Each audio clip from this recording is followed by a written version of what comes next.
It started with 6 words spoken through a screen door. A woman, small, mid-40s, one hand gripping the door frame and the other flat against the mesh like she needed something solid between herself and the dark. Leaning toward a man she had never met, a stranger with a Harley parked at the curb and road dust still on his jacket, who had stopped only because her porch light was the first one on at the end of Sycamore Street, and he had knocked to ask if anyone knew a gas station still open at 11 on a Sunday. 6 words. Barely above a whisper. Meant, probably, not to carry past the door. Please stay. I'm scared to be alone tonight. The man on the porch went still. He looked at her, at the grip on the door frame, at the hand pressed flat against the mesh, at what her face was doing even though her face was working very hard to do nothing. And he said, quietly, "All right." She said it again, not because he hadn't heard her. Because she needed to hear herself say it twice, the way you say a true thing twice to make sure it belongs to you. Please stay. I'm scared to be alone tonight. He sat down on her porch steps. He did not ask questions. He did not go anywhere. He was still there 2 hours later when the lights came on up and down Sycamore Street. And what happened on that block in the hours between that first whisper and the morning would be told differently by everyone who witnessed it. But every version ended the same way, with a woman who was no longer afraid, and a street that had remembered what it was for. Sycamore Street in Kellner, Indiana, ran 4 blocks east from the grain elevator before it dead-ended at the old fence line of what had been a working farm until 2003. It was the kind of residential street that towns like Kellner produce when they have been exactly the same size for 40 years. Modest houses on lots wide enough for a garden, maple and oak trees old enough to have lifted sections of the sidewalk, enough space between driveways that neighbors generally knew each other's cars and lights and schedules without ever having decided to learn them. The kind of street where a porch light on at 11 on a Sunday registered. The evening was late September, cool enough that the last of the summer's heat was a memory rather than a fact. The kind of night that smells like cut grass going brown and wood smoke from somewhere up the block. A dog barked twice from the direction of Elm and went quiet. The grain elevator's security light made the eastern sky faintly orange at the horizon. Otherwise, it was dark in the specific way that small-town residential streets are dark. Not empty, not threatening, just settled. Just the visible quiet of people who have gone inside for the night. Cole Decker had been riding since Memphis, 8 hours south, heading toward his sister's place in South Bend for reasons he had been explaining to himself for 4 days and had not yet satisfactorily resolved. His sister had asked him to come, and he had said he would come, and it had taken him 4 days longer than he said it would, because the thing she had asked him to come for was a conversation he did not know how to have yet, and the road was easier than arriving. He was 41 years old, 6'1", with a face that had been arranged by years and weather into something that occupied a room before he did, and patches on his vest. Ridgeline Brotherhood, Tennessee. That said enough about him that most people in gas stations and late-night diners chose the seat furthest from his. He had turned onto Sycamore Street looking for a through road and found a dead end and doubled back and was about to turn onto Main when the porch light caught his eye. He had been riding for 8 hours, and his gas gauge had been reading low since Kokomo, and the porch light was on, and it was the kind of detail that registered when you needed something and were too tired to be systematic about finding it. He knocked. He was not thinking about anything except whether anyone still awake at this address knew where the nearest open gas station was. He was not thinking about his sister, or the conversation he had been avoiding, or the 8 hours of road still sitting in his legs. He was not expecting what came to the door.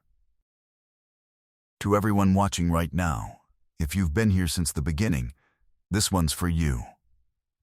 Subscribe and drop your city in the comments, It doesn't matter where you are. I read every single one.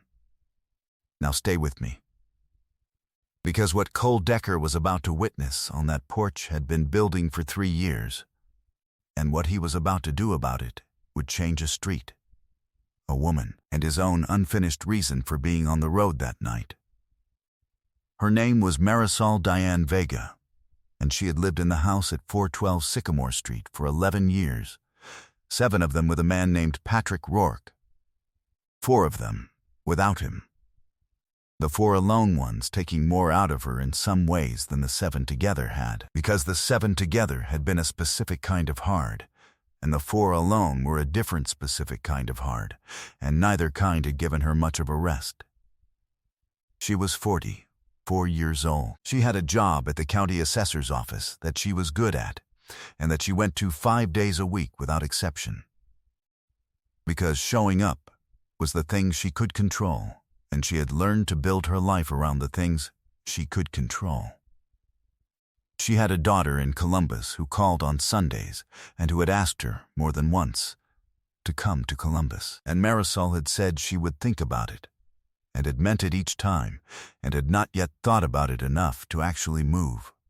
Because the house on Sycamore Street was the house she had made into something after Patrick left, and there was a specific dignity in staying in a thing you had made, rather than walking away from it. She had a habit.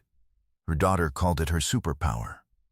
Her coworker at the assessor's office called it annoying, and both of them were right, of keeping every document she had ever been given that she thought might one day matter. Not filing it exactly. Keeping it.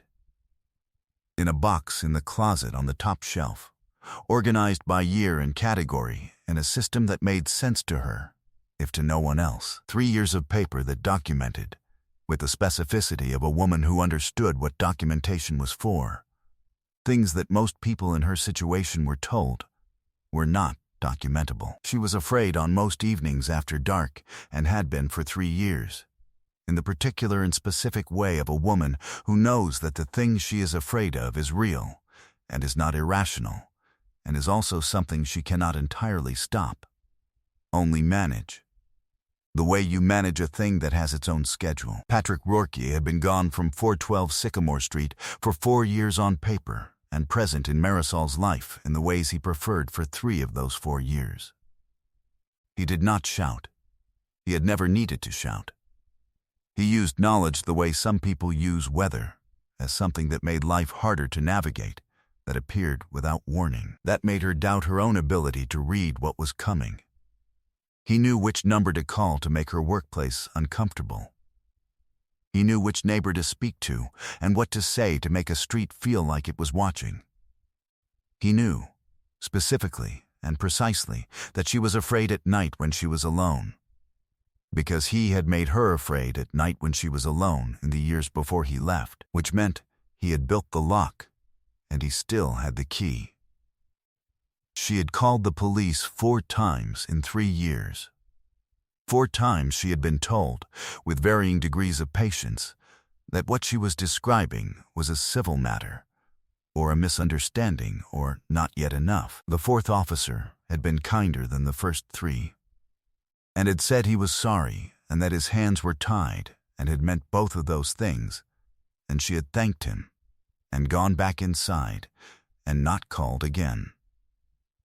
On the night Cole Decker knocked on her door, Patrick Rourke had been parked at the end of Sycamore Street for 40 minutes in a car she recognized and had not yet moved. He had done this before. He did not get out of the car. He did not approach the house.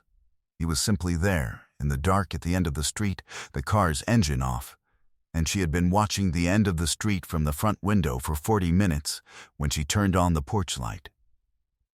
She was not sure why she turned on the porch light. It was something to do, a signal to herself that she was still here and still awake and still deciding that this house was hers. When the knock came, she nearly didn't answer it. She answered it because not answering had started to feel like surrender.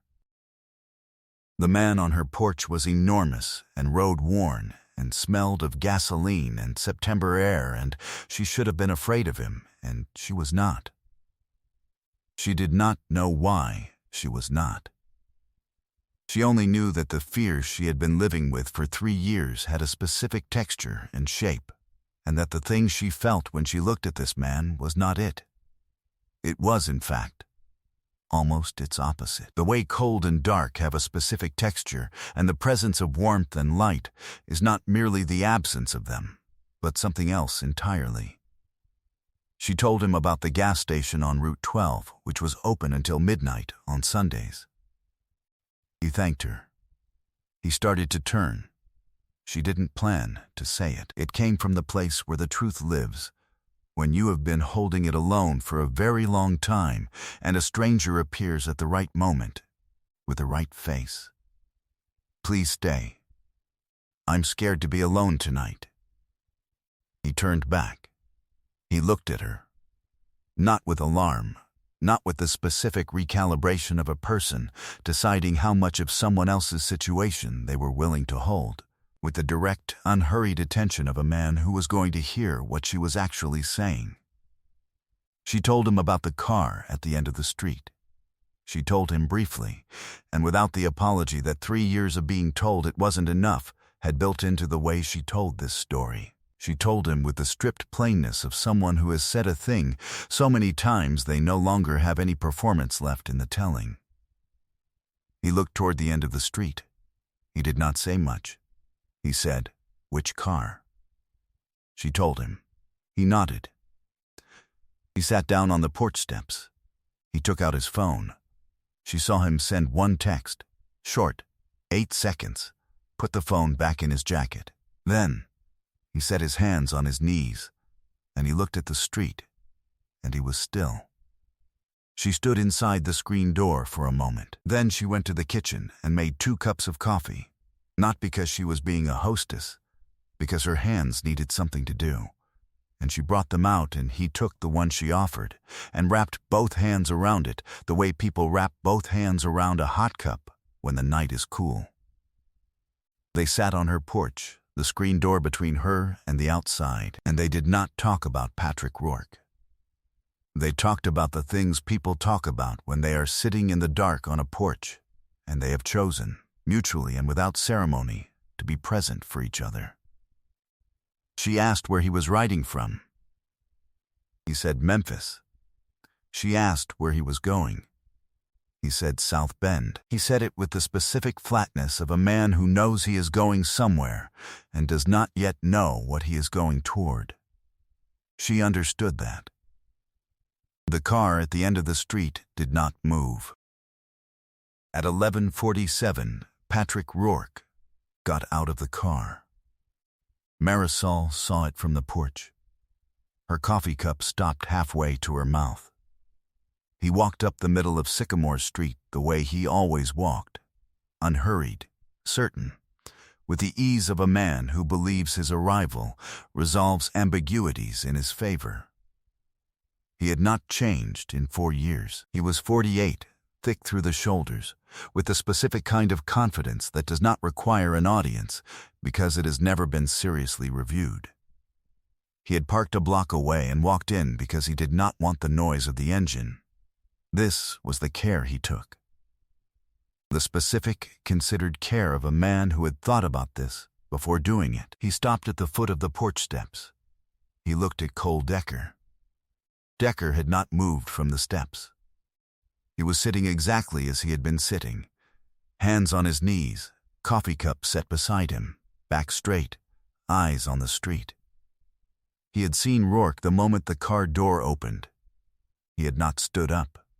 He had not changed his posture. He had become, if anything, more still. The 2 men looked at each other. Rourke looked at the vest, at the patches, at the size of the man sitting between him and the porch door. His expression did what it always did when something interfered with his expectations. It held very steady and gave nothing away, which was its own form of information. "Who are you?" he said. Not a question. "Nobody," Cole said. "That's her house," Rourke said. "I know," Cole said. "We have business." "She doesn't," Cole said. 3 words. The quietest 3 on Sycamore Street. Rourke looked at Marisol through the screen door.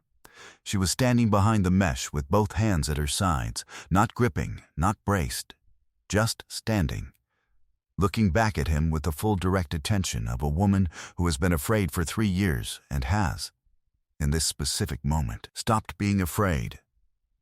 He looked back at Cole Decker. "You need to move," he said.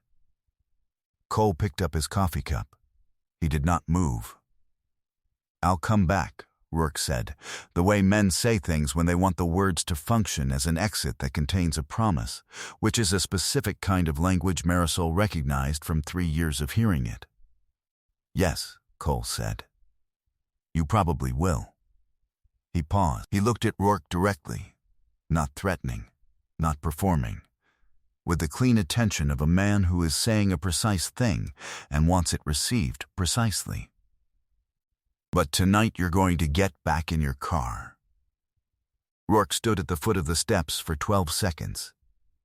Marisol counted them, the way she had learned over 3 years to count things that had durations, because knowing the duration meant knowing when it would end. 12 seconds of the 2 men looking at each other, of the September night around them, of nothing being said, because nothing else needed to be said. Then Rourke turned and walked back down the middle of Sycamore Street toward his car. And that was when the porch lights started coming on. Not all at once. One at a time, up and down the block, the way lights come on when people who have been sitting in dark houses by their windows finally decide that sitting in dark houses is not the thing. The Hendersons at 408, their porch light came on first, because Gary Henderson had been watching from his front room since he heard Cole Decker's Harley come up the street 20 minutes ago, and had been watching the car at the end of the block since before that, since 9 o'clock when it parked. Because Gary Henderson had lived on Sycamore Street for 19 years and knew Marisol Vega's car, and knew Patrick Rourke's car, and knew the difference. His wife Connie came to stand beside him on the porch with her arms crossed. The Okafor house at 416. Their light came on, and Marcus Okafor stepped out to stand on his front steps with his coffee cup in his hand, because he had also been watching, and had also been waiting to see what the thing was that he would eventually be required to do about what he was watching. By the time Patrick Rourke reached his car, 7 porch lights were on. 9 people were on their porches. Rourke stood at the door of his car and looked back up the block, at the lights, at the people, at the street that was awake and attending. He stood there for a moment. Then, he got in the car. He did not start it immediately. From inside 412, from the pocket of Cole Decker's jacket, where he had left it to charge on her kitchen table, a phone began to light up with responses to the text he had sent 40 minutes ago. 6 responses. Then, 11. Brief, the way these responses always were, containing only the information that needed containing. Where, how long on our way. Cole did not look at the phone. He was looking at the car at the end of the block. It started. It pulled out. It turned left on Elm Street, and its taillights disappeared, and Sycamore Street went quiet in the way that spaces go quiet when the specific source of their tension has removed itself. Not empty, not relieved exactly, but different. The way a room sounds different when the thing that was wrong in it is gone. 9 people stood on their porches in the September dark.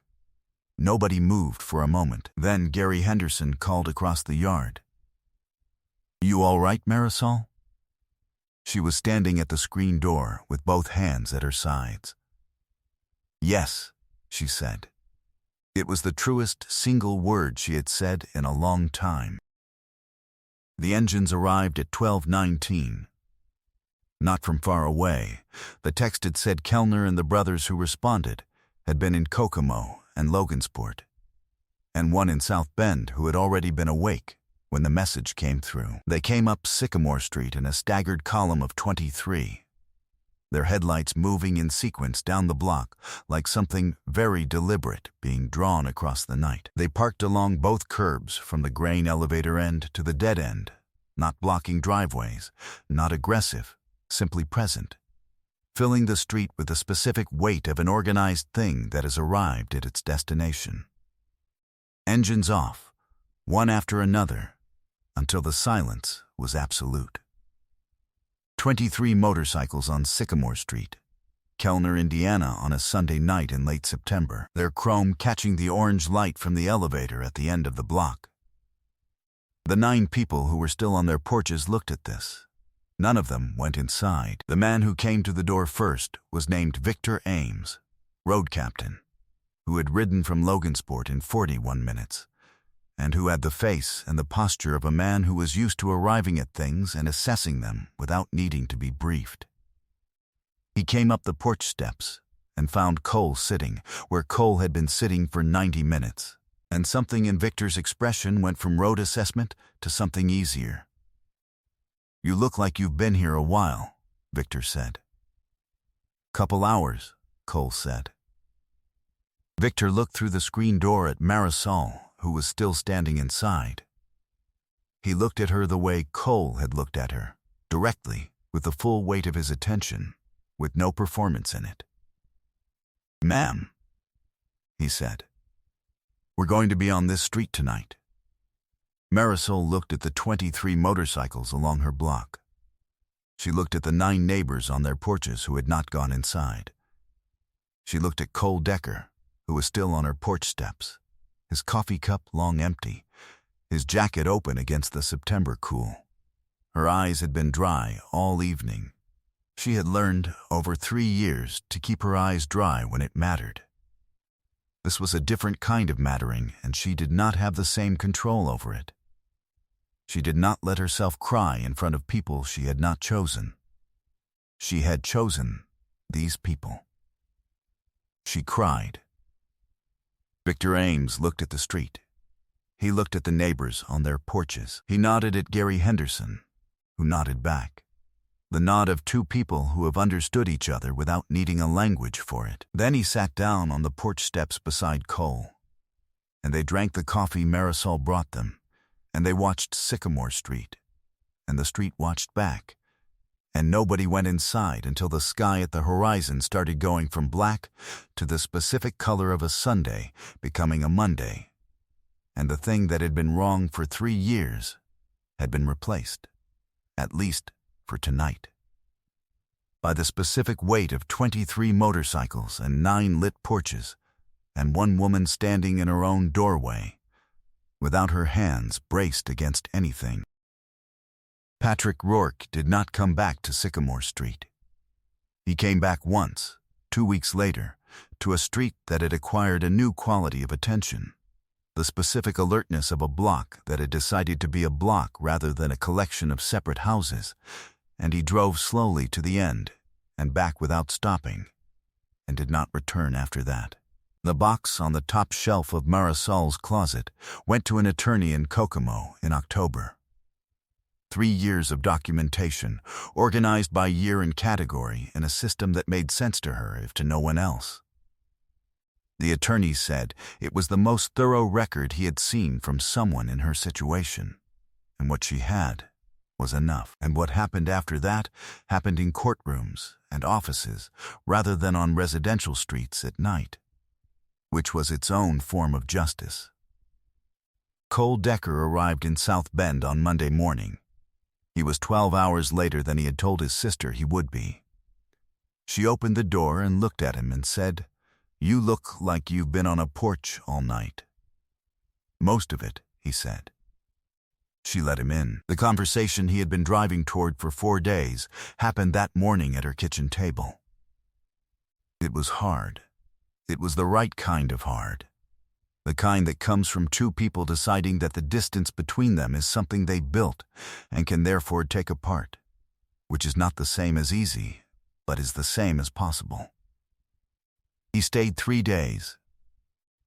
He had not stayed 3 days in years. He thought about Marisol Vega's porch for a long time after. about what she had said through the screen door, and what it had taken to say it to a stranger, and about what the stranger on the other side of that door is supposed to do when someone trusts them with something that real. He had sat down. That was all. He had sat down and stayed, and let the night be what it was. And somewhere between 11 o'clock and midnight a street had decided to be present for a woman it had been watching from behind closed curtains for 3 years. And that was not something he had done. That was something that was already there, waiting for someone to sit down on the steps and give it permission to begin. Some people think courage is what happens when you are not afraid. But Marisol Vega was afraid for 3 years before she spoke 6 words through a screen door to a stranger on her porch. And the 6 words were not the absence of fear. They were something she said while the fear was still there. Because she had decided on a Sunday night in September that she was done letting the fear make her decisions for her. She turned on her porch light. She answered the door. She said the true thing out loud. That is what courage actually is. Not the absence of the thing. The decision to speak anyway, to the first stranger kind enough to knock. If this one found you tonight, if you know what it means to be afraid in your own house, or if you love someone who does, share it with someone who needs to hear that they are not alone in it. Subscribe so you're here for the next one. And drop a comment below. Have you ever asked a stranger to stay? Type porch light in the comments if this story reached you. I read every single one.